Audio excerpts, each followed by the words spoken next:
Hello everyone, this is Talking with Tatum, and our guest on this episode is radio personality Fantastic Fred. 98.9, the beautiful sound around our groovy town. Those almighty Isaiah brothers doing it nice for you. He hits the airwaves every Saturday night on a country station where he plays everything but country. Up to JT and all the boys this evening, they're talking about a ladies' night on a groovy Saturday night, huh? Cooling the gang in your ear right about here, my dear. We'll find out how that happened, and when he's not prepping for his radio gig, he's trying to make Lebanon a better place as a council member. Stay with us as we learn more about Fred Burton. Now let's get to talking.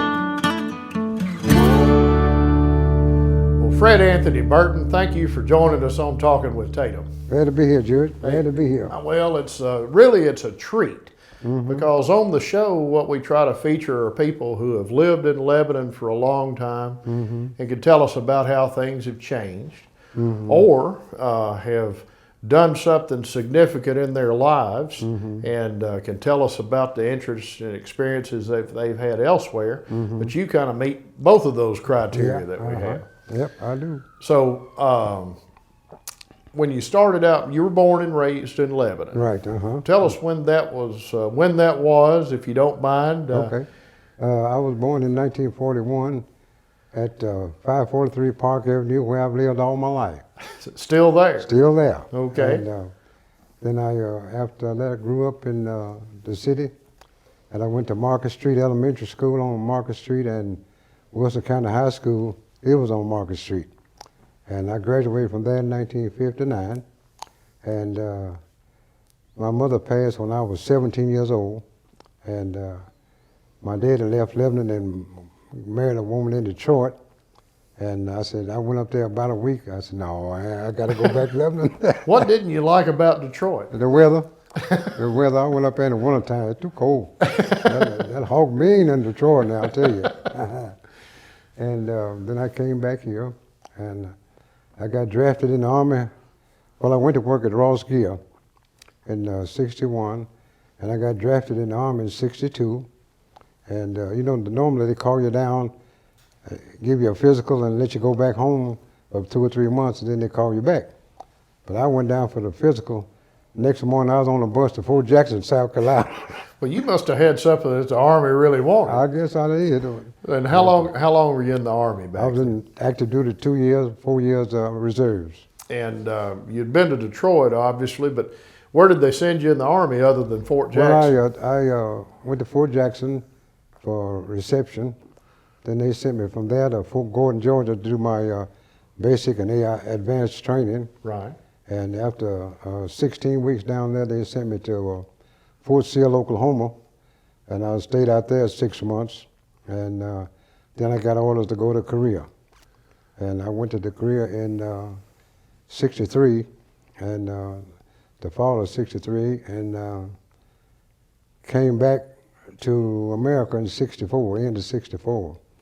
And that's how I got affiliated with radio. I had a friend that was over there, and he was a broadcaster. And I was up to the radio station one day with him, and the program director said, Fred, I like your voice. Let's give you a voice test. And they gave me a voice test, and he said, yep, I like that voice. And then I started playing soul music in AFKN, American Forces Korean Network in Korea. And we've still got a big presence over there in Korea with military forces, Air Force, and Army. Yeah. And but you were over there during the height of the Cold War. And no, I wasn't no war. When I was the only war I had with them ladies. Now you talking about the ladies, boy. They got them. They had them over there. I said, Lord. I stayed over there 13 months, and when I came back, I went back to Ross Gear for a year, and of course they had a GI Bill. I said, well, I talked to a friend of mine. I said, why don't you go and take advantage of the GI Bill and get your formal education? So I did. I went to Tennessee State University, and stayed down there for 4 years and graduated in business management and accounting. And then I came back to Lebanon, and I got a job back at Ross Gear again, but I was in purchasing when I came back the second time. So when you were there the first time and then broke up for the Army and came back, were you out in the plant? No, I was in purchasing in the office. The first time. First time I was on the plant. So you were in the plant. Yeah. But after you got your degree, you're, I guess what they call one of the front office folks. Yeah. And how long did you stay there with Ross? I stayed there from 1970 to 1978. They put me in a business management program, and I had to go to Cleveland, Ohio for 6 weeks in that business management, just how everything works in the industry. And then I came back, and all along, while I was at TSU, I had a buddy that worked at WVOL, the Nashville radio station. Yes, sir. And he said, Fred, I'm gonna put you on there. So I was, in the early 60s, I was working at VOL. And then when I came back in 69, I said, we got a radio station here in Lebanon, see if I can get a job. And Jack Henderson was the owner. And I talked to him, he said, and at that time you had to take a test, a broadcaster's test. By the FCC. Yeah, to get your broadcasting license. So he said, Fred, you get your broadcasting license, then I'll put you on air. I said, okay. And so I got my broadcasting license, and I started out on Saturday afternoon from 1 o'clock to sign off. And Then did it sign off at sundown, 6 o'clock? yeah, sundown. Okay. And after that, he had the FM band also, you know, and they were just playing what we call long hair music, with nobody listening to it. You know. So I told Jack, I said, Jack, get me on the FM, see if I can't fire it up. And I did. I worked at 5 days a week. That night, 7 to 10 on FM, and then on COR from 1 o'clock to sign off on Saturdays. So you were up there 6 days a week. Yeah. And still working at Ross. And still working at Ross. Okay. Yeah. Now, during all that time, you're a young man still at that point. Did you find time to start a family? Or Yeah. Tell us about that. Where'd you meet? I got married at 1971, and I said I got to put some of this stuff down. I said I'm having to make an appointment with myself. So I got off the 5 days a week, 5 nights a week, and then they were needing a disc jockey on Sunday nights at VOL. So I was working up here on Saturday and going on Sunday evening, 7 to midnight at WVOL in Nashville. And I did that for about 6 months. And then I said I didn't have enough. Well, about working down in Nashville anyway. The traffic wasn't as bad back then either. Traffic wasn't bad at all, no. But being in the radio business, particularly back in that day before you had social media and the internet and so forth, a lot of music artists that traveled would reach out to the local radio stations. Oh yeah, yeah. And you've met a lot of big names in the business. I got a list of some of them I've met. Met Marvin Gaye, Temptations out of Motown, Ray Charles. I met him. Do you remember a time he came to Donaldson? I remember him being in Nashville. Yeah. So I went down there and I met him, and went to Jackson 5 when they were in Knoxville. I met Aretha Franklin in Philadelphia. We had a natural convention up there, National Association of TV and Radio Announcers. Yes, sir. And I got a chance to meet her. Met B.B. King in Nashville. Now James Brown, he was my main man. Well, we're going to talk about that in just a second. And I met Bobby Blue Bland, he's a big blues man. Natalie Cole, Four Tops, Al Green, Teddy Pendergrass. Tell you a little story on Teddy.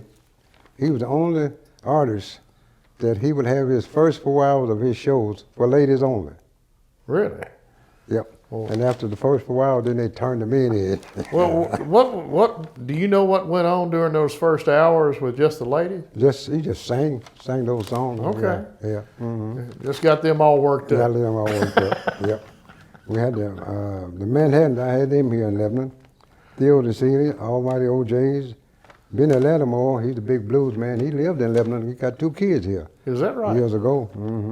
Howlin' Wolf, I never did meet him, but He was here for a while back in the 40s and early 50s, I heard. In Lebanon? Yeah. I did not know that. And Harold Melvin in the Blue Notes, Gladys Knight in the Pips, Smokey Robinson, Ike and Tina Turner. I used to go over at Murfreesboro, the club, and see them perform before they really got big. Ike and Tina would play at a club in Murfreesboro. Yeah. And Muddy Waters, I never did meet him, but I've heard a lot of him. Otis Redding, Commodores, and Gap Band. And like I said, I've played all around Middle Tennessee. I've played weddings in Memphis, at parties in Nashville, Carthage, Hartsville, block parties here in Lebanon. Also played a lot of parties in Watertown and Smithville. And also, too, another thing after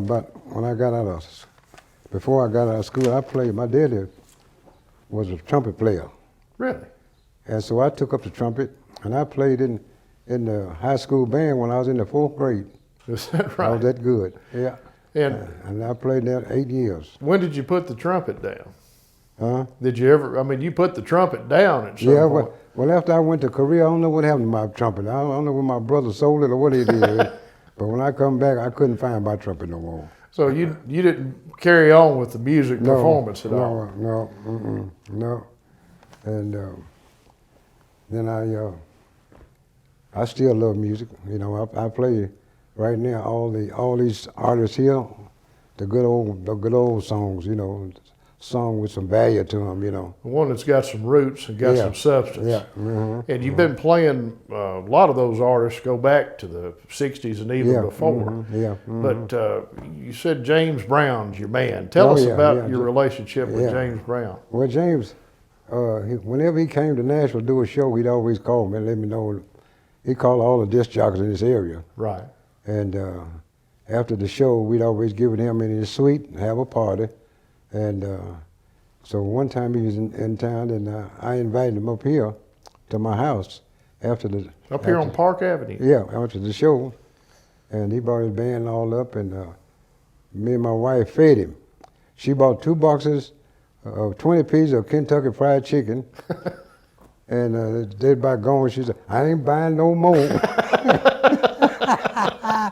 She said, they can fill up over there, but I'm not buying no more. I said, okay, don't worry about it. I said, they ought to be full. Well, I never saw his show in person. I've seen tapes of him playing, and it seemed like he had a pretty good-sized band. Oh, he did, and backup singers and so forth. So that was he was the only artist that had 3 trap sets running when he did a show. You know, like I said, when he goes to one song to the other one of the drummers drop out, another one pick right on up. He go to another show, another song, another drummer pick it up. Really? He had 3 trap sets running on all his shows. Well, he had the reputation of being the hardest working man in show business. Yeah. So I guess that would be an example of it. Yeah. Now you brought some photographs here of some of the folks that you met, and we'll get a good shot of those. Who have we got here in your picture? That's James Brown there. Right there in the front. Yeah. Okay. That's me right here. Well, I could tell that was you, and that's a big black Cadillac with a Davidson County plate on it. And then we've got another group where it's Four Tops. Four Tops, a little later in the group. Did you go out to the fairground to see them when they were here? No, sir, I did. I missed them when they were there, but you were right in the middle of it. I know. Oh yeah. Yes, buddy. And also too, I got some albums that we used to have to play. It's not like this on the radio anymore. It's all push button. No. And but like I said, I got this one by Michael, and that album last sold 30 million copies. I remember when Thriller came, 1984? Yeah, something like that. Yeah. And for our younger viewers who might not look at that, you've got something in your hand right there. What is that? That's a Jackson 5. Well, no, I mean, tell us what that is. That's how radio used to be played. Yeah. On a 45 disc. That's what we used to play. And when you're talking about they work you to death, because back in this day, the longest song was like 2.42 seconds. 2 minutes and 42 seconds. Right. They work a disc jockey to death. And you only just had one song on that side. No, yep. And Was they had, second song had on one the on the other side. Yeah. And jukeboxes used to be like Oh that yeah, as well. yeah. But these are, of course, albums, LPs. I understand they're kind of making a comeback. Yeah, they are slowly. And Yeah. but But tell you something about those albums. About once every 2 years, there's a guy that comes from England. See, England is still playing vinyl. really, And he goes through my collection. I got, let's see, maybe 1,000 albums is that right? over the years. And he'll go through there and pick out what he wants, and he'll pay me for them, and he'll take them back to England. Yeah. Well, that's pretty impressive Yeah. right there. And did you ever think they would have that kind of interest, you know, No. 30, 40, 50 years Yeah. down the road? And I remember these albums. This is the last album that Michael made. Right. It's $3.98 is what they cost. $3.98. Yeah. Did you ever work? I mean, did you ever work with the Jackson 5 or Michael Jackson himself? No, I never did. They were so hot and on the move, you know. That's the reason when they came to Knoxville to do a concert, I went up there and took my son and to see them. And but like I said, they were so busy, it was hard to last over there. Michael did some recording in Nashville once, but I don't remember what song he recorded there. But he did some recording in Nashville. Well, you mentioned about being on the radio and starting with Jack Hendricks, and you still carrying the radio show every Saturday night. Yeah, every Saturday night, 7 to midnight. So, and that's where you got the name. If you tune in, you can hear about fantastic Fred Anthony on there. And you've got when you start your show off, you kind of hit all the high points in Sumner County and Wilson County and Trousdale County, and you've got a lot of regular listeners. My show is heard in 8 cities in Middle Tennessee. And in Watertown, you mentioned earlier, you call that the Liquid The City. Liquid City, yeah. But people can call in, and I know in at least one instance, you had a couple show up out there, and the fellow proposed to the girl. Yeah. On the air, I believe, with you. So, what's other interesting things that have happened on your show that's live? Well, I tell you what, I've had a lot of artists come through, and I've been interviewed. And the biggest thing that I get now, since we got the internet, I get calls. Well, last Saturday I got a call first time from Fort Worth, Texas. I get calls from Buffalo, New York, Minneapolis, Minnesota, Chicago. So it's going all around on the web now. So they're listening on the internet to WANT locally. And did you ever think that you would have that kind of, or did you ever have any dreams about maybe having a nationwide syndicated radio show? No, I've never had thought about it, to tell you the truth. But like I said, I'm the only one there at night, and like I said, I have to answer the phone, play the music, and do all that. And I guess I get about anywhere from 50 to 75 calls a night.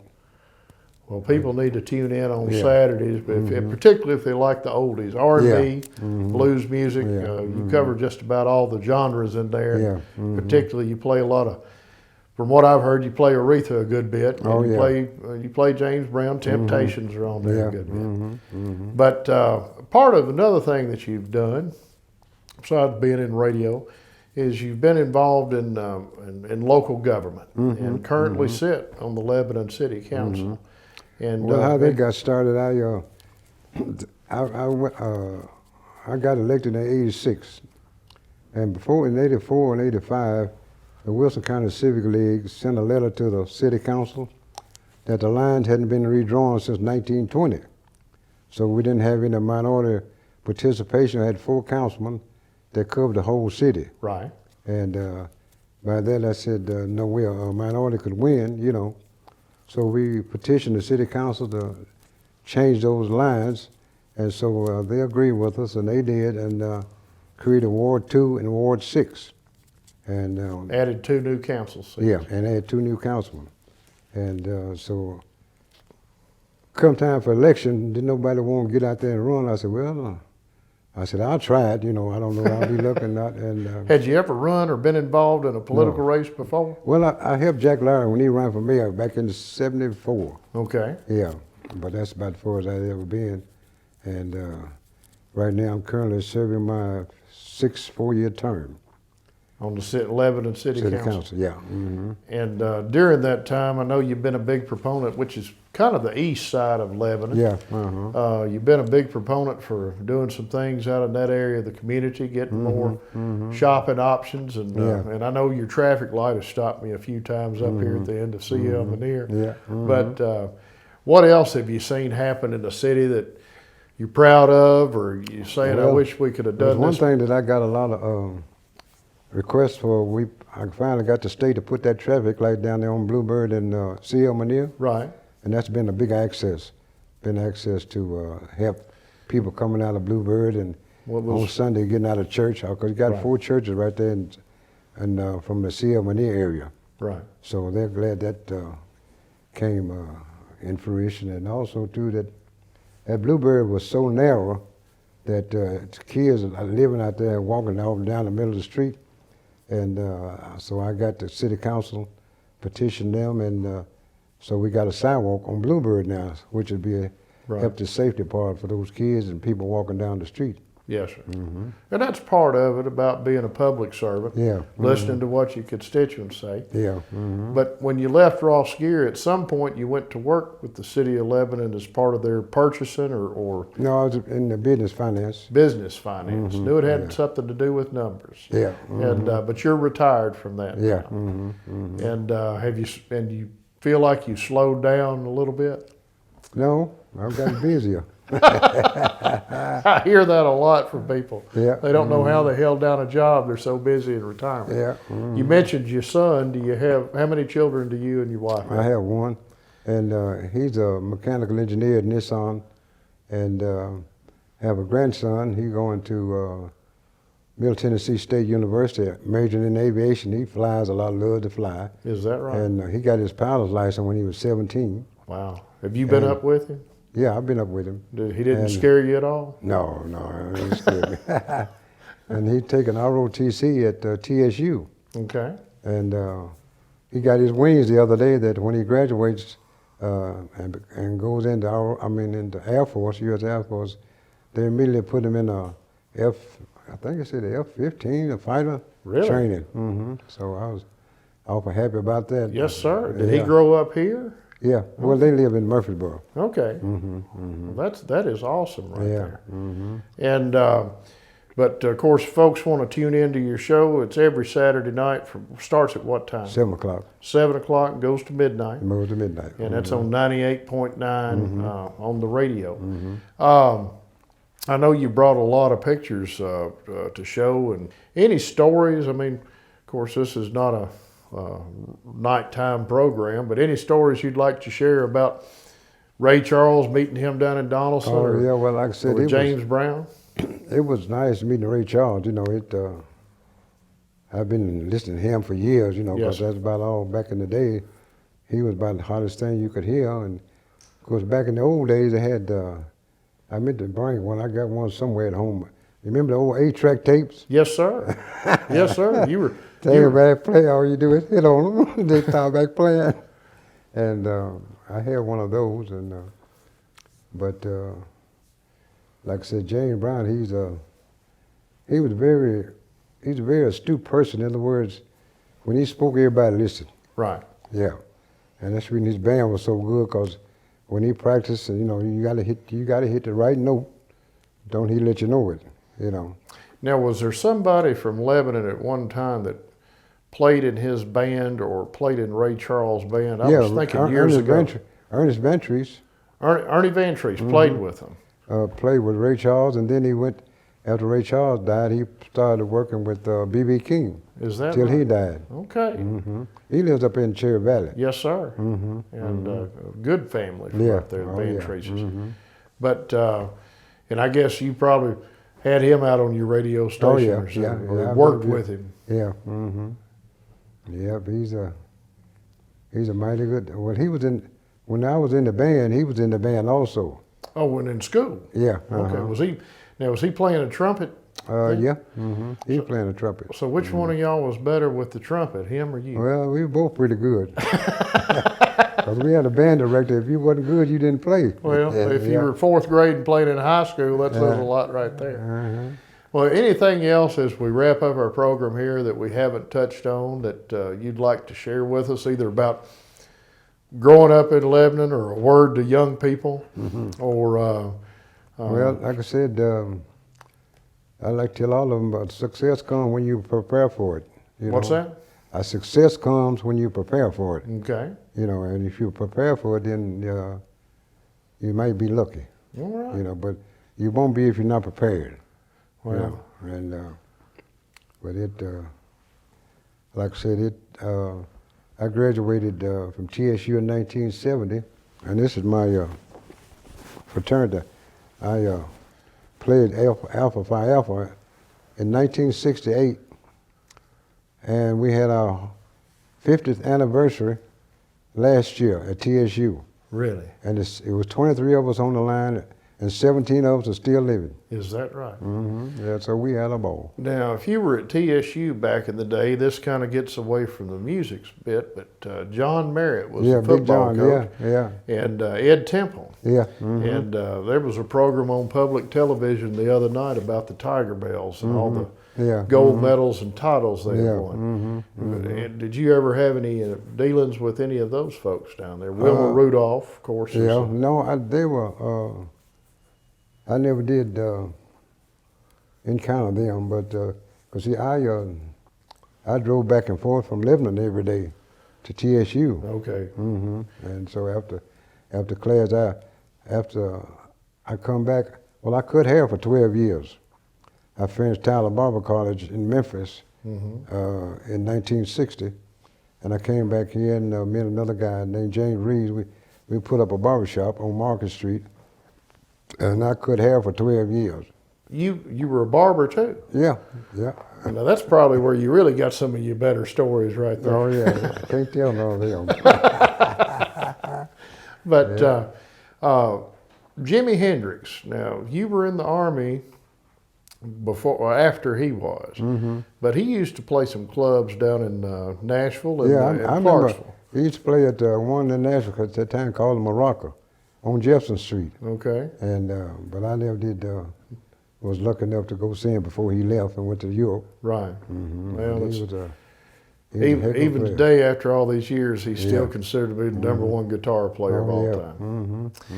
Well, listen, thank you for sharing your story with us, and thank you for being my friend. I'm glad to do it there, Judge. And listen, we got, this is something we started doing with our guests. There's your coffee cup from our show, Talking with Tatum. Only folks that are on the air get to, share those. You got it in the Maxwell house, good to the last drop? Well, we can probably scratch some up around here. We got a little kitchen. But thank you for joining us. Oh, yeah.